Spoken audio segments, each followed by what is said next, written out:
All right. Let's dive into this leadership thing. We say leadership, but Right. what does that even mean? Yeah, well, that's the thing, right? Everyone thinks they know Right. what leadership is until you ask them to define it. Yeah. And then they get this look on their face and they're like, wow, it's, It's one of those things that everyone thinks they know Yeah. until they have to explain it. exactly. Because leadership, unlike, gravity or Yeah. the speed of light, Yeah. it isn't this fixed law of the universe. It's something we've created, right? It's we give it meaning based on our own experiences, cultures, yeah. our values. Yeah. It's like that word football. Yes. Here in the States, we think touchdowns, tailgates, the whole 9 yards. Right, right. But in most of the world, football means something totally different. Totally. That's a perfect analogy. Yeah. Because just like our understanding of football depends on, well, where we are. Our understanding of leadership, it shifts depending on the context. Oh, I see what you mean. Right. What's considered like effective leadership in a tech startup Totally different. might be vastly different from what's needed to lead a The social movement. social movement, or even just like manage a family. Okay, yeah. Different contexts, different needs. Okay, so thinking about all these different takes on leadership, Yeah. it's a lot. It can feel kind of overwhelming, to be honest. Oh, absolutely. It can feel like you're trying to assemble a puzzle, yeah. but all the pieces are constantly changing shape. Right. You think you've got a grasp on it, Yeah. and then boom, something shifts. It's gone. And you're totally lost. Yeah. And you know what? Huh. That's okay. Really? Yeah. Because sometimes I feel like I'm the only one who doesn't have it figured out. Trust me, you are not alone. Okay. Even the most, seasoned leaders out there, Really? scholars who have dedicated their entire lives to studying this, Wow. they will tell you that grappling with the complexities of leadership, Yeah. it's part of the journey. I guess that makes sense. It's not about having all the answers. Mm-hmm. It's about being willing to ask the questions, Okay. to learn and to grow and to embrace the messiness of it all. I like that. Because leadership, it's not a destination. Right. It's a journey. That's a good way to look at it. And like any good journey, it's full of unexpected twists and turns. So we just have to enjoy the ride. Exactly. Embrace the unknown. Be open to new perspectives. Okay. I can do that.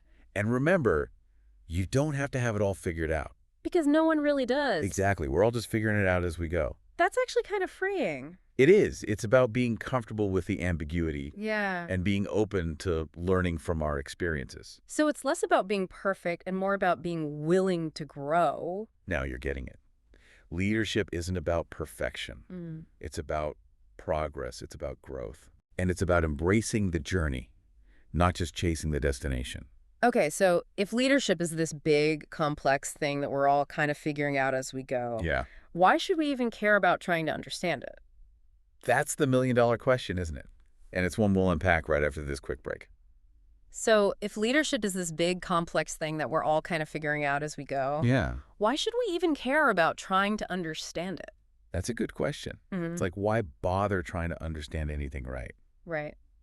But here's the thing. Leadership theories, whether we're aware of them or not, Yeah. they act like lenses we view the world through. Okay. They shape how we understand authority, how we interact in groups, and how we approach even the very act of leading.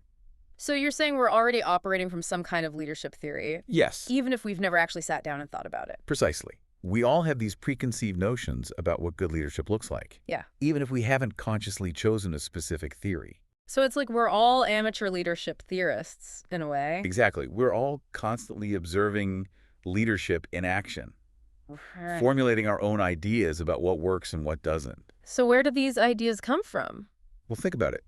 We're exposed to leadership from a very young age. True. Our parents, our teachers, even our friends, Yeah. they all play a role in shaping our understanding of leadership. So it's like we're absorbing these leadership lessons from our environment. Absolutely. Yeah. And as we get older, we continue to learn from our experiences Right. in the workplace, in our communities, even in our personal lives. So it's an ongoing process. Exactly. So how do we make sense of all these different leadership experiences? That's where having a framework can be helpful. A framework. Yeah, like a set of lenses that can help us make sense of the complexities of leadership. Okay. There are a lot of different leadership theories out there, I bet. but they all share a common goal: to help us understand how leadership works and how we can become more effective leaders ourselves. So it's not just about understanding other people's leadership. No, it's about developing our own leadership skills as well. I like that.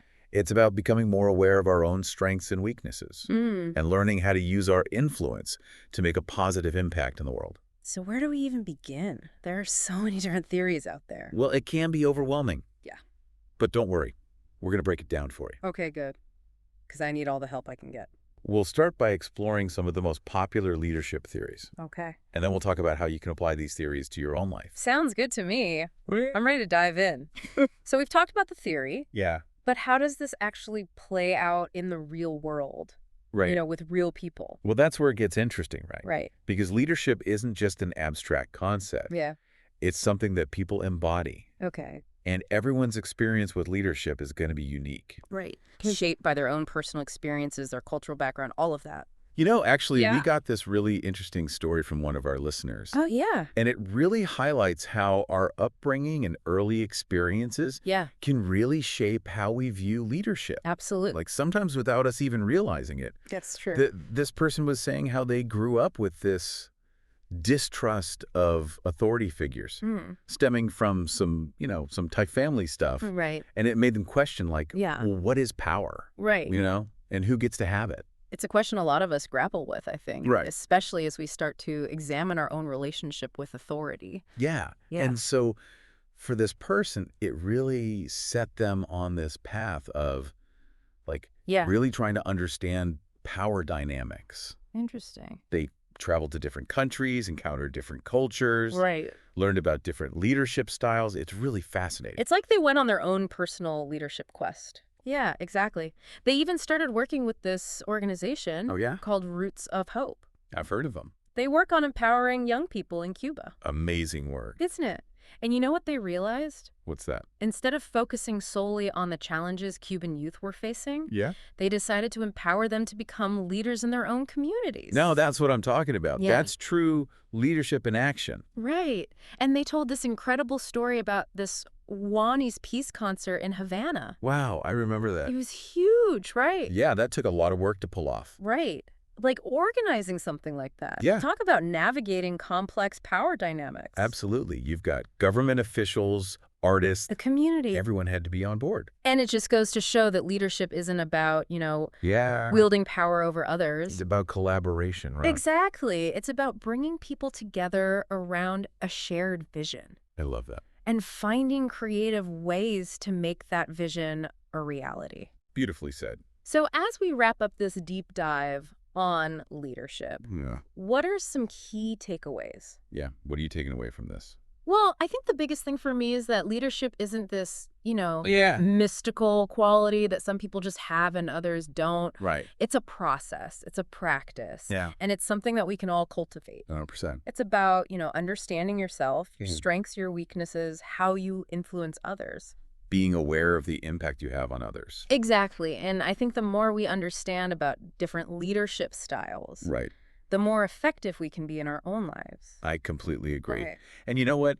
It's not just about being an effective leader. Okay. It's about creating a more just and equitable world. Right. It's about using our understanding of leadership to challenge systems of oppression, Absolutely. to amplify marginalized voices, Yes. and to create a world where everyone has the opportunity to lead, Wow. That's a powerful vision. and a vision worth striving for. It really is. Well, on that note, I think we're about out of time. Time flies when you're talking leadership, right? Yeah, it really does. To all our listeners out there, thank you so much for joining us on this deep dive into the world of leadership.